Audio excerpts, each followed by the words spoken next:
Assalamualaikum warahmatullahi wabarakatuh. Hi, my name is Ghatsa, and today, me and my friends, we are going to present our discussion related on song and story. First, for the songs, we choose If You're Happy and You Know It, Clap Your Hands as our discussion. And the source is from YouTube, and the channel called Super Simple Song Kids. And I will sing some lyrics of If You're Happy and You Know It, Clap Your Hands songs. 1, 2, 3. If you're happy and you know it, clap your hands. If you're happy and you know it, clap your hands. If you're happy and you know it, then your face will surely show it. If you're happy and you know it, clap your hands. Next, I will explain about the language aspect. Some language aspects are, first, simple structure. The sentence is easy to understand. Like, if you're happy, clap your hands. It helps kids learn how to form sentences like, if this happens, if they're happy, then do this, then clap their hands. Second one is action words or imperatives. The word clap is a command. It teaches kids to do something when they hear a word, which helps connect action to language. Third one is pronouns. The word you makes the song feel personal, so kids know it's for them to do the action. Fourth, physical movement. Kids clap their hands while singing. Moving helps them learn by doing and connects the words to actions. The last one, feelings and emotion. The song talks about being happy, helping kids learn to recognize and express their feelings.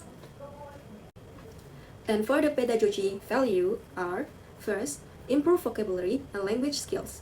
So children learn simple words such as happy, clap, stomp, and shout in a fun way, namely singing. And the repetitive use of lyrics helps children remember and they can use new words easily. Second, train children's listening skills and easily follow instruction or commands. The song gives simple commands and it gets the kids to practice listening and following direction like applause. They also learn to understand and respond to commands in a fun way. And the last one, making learning more enjoyable and interactive. The lyrics used are full of movements and expression that make children happy, so that children do not feel bored while learning. Singing together is also one of the icebreakers that can create a fun atmosphere. And the next explanation will be explained by Nabila. Hi, I'm Nabila Putri. Now, let me give you an example of a fun classroom activity using this song. We can play a modified version Simon Say. Do you know a game of Simon Say? Okay, here's how it works. First, students should only follow the instruction if the sentence starts with if you are happy and you know it. Second, if the teacher gives a different instruction without the sentence if you are happy and you know it, student should not follow it. Okay, for example, teacher sing, if you're happy and you know you touch your nose, student must touch he or she nose. Okay, if you're happy and you know it, raise your hand. Student must raise he or she hand. If the teacher say touch your mouth, student should not follow it because the first sentence is not if you're happy and you know it. Hi, I'm Nabila Putri. I'm going to tell you a summary of a famous children's story, namely Jack and the Beanstalk. This story sources from American literature. Let's start. Jack was a poor boy who lived with his mother. One day, his mother asked him to sell their only one cow. But Jack tried it with 5 magic pins. When he got home, his mother was furious, angry. She threw the pins out the window and sent Jack to bed without dinner. The next morning, Jack saw something unbelievable. A giant beanstalk had grown, reaching high into the sky. Curious, Jack climbed the beanstalk and discovered a massive castle in the clouds. Inside the castle, there was a giant and his wife. The giant was terrifying, but he was asleep. Jack stole a bag of a gold coin and quickly climbed down the beanstalk. Jack returned again, and this time, Jack taking a magical hand that laid golden eggs. On his trip, he tried to steal a magical harp, but the harp screamed and woke up the giant. The giant roared and chased Jack down the beanstalk. Jack ran as fast as he can. When he reached the bottom, he grabbed the axe and chopped down the beanstalk. And the giant fell. Boom! And he was gone forever. In the end, Jack and his mother become rich and live happy ever after. Thank you. I'm Reva, Anggilina, Ananta, and I will explain the language aspect in the story.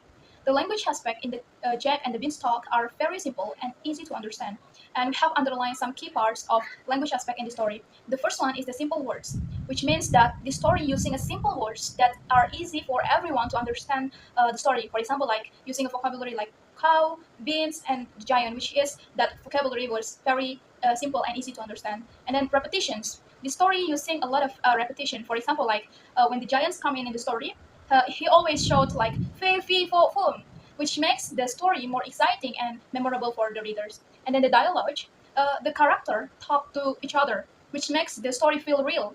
For example, the giant's wife talks kindly to Jack, and the giant shouts loudly. And then actions and result. The story shows what happens after Jack does something, like stealing the gold, or the hand. This helps the readers follow the plot easily. And then imaginary. This story uses a simple descriptions to help readers imagine things, like the huge beanstalk growing overnight. So the story uses a simple description to help us imagine what is happening in the story. And then fairy tale elements. The story has the familiar parts of fairy tales, for example, like a magic beans, a brave hero, and a happy ending. And then the lesson. The story also have a lesson that teach us to that being brave and smart can lead to good things like Jack become rich and so on. Okay, the next one is the moral values. We found several moral values in the story, Jack and the Beanstalk, and we found 4 moral values from the story. The first one is the courage and intelligence can help us to overcome the challenges. So we can see in the story that Jack bravely climbs the beanstalk and explore a giant castle. So he knows that there are a treasure inside the giant castle, and then he also used his intelligence to avoid dangers like being chased by the giants. So we can teach our children, we can teach our students and ourselves to need to learn to face the fears or the challenges that we have and find the solutions to overcome our problems. And the second is curiosity can bring new experience. So if Jack wasn't curious about the giant bean tree, he wouldn't even know. He wouldn't even discover a castle above the clouds. He wouldn't even get a treasure and become rich. So we can teach students or ourselves or our student, our children about that curiosity can bring new opportunities and valuable experience in our life. And the third is don't be greedy because taking something that isn't ours can harm ourselves. So we know that in the story, Jack kept stealing the giant treasure and he almost get caught. And in the story teach us that the importance of honesty and hard work in getting something, not just by taking what is not rightfully ours. And the last one is that every action has a consequences. So we have to learn that every decision that we made can have an impact to ourselves, either that is good or bad. So that is the moral values that we found from the story Jack and the Beanstalk. Hi, I will give you an example of a fun classroom activity using this story. I will use arranging a letter. In this activity, children will construct the English word using a cut letter paper. Teacher will ask the question and the children will have to work together to arrange the letter into the correct word. Okay, example. Teacher say, what is English word for kacang? And the student start finding letters and arranging. After the arranging, they say together, it's a bean! Great job! Now, what is the English word for raksasa? And they finding together and working together again, and they said, it's a giant, ma'am! Thank you. Wassalamualaikum warahmatullahi wabarakatuh.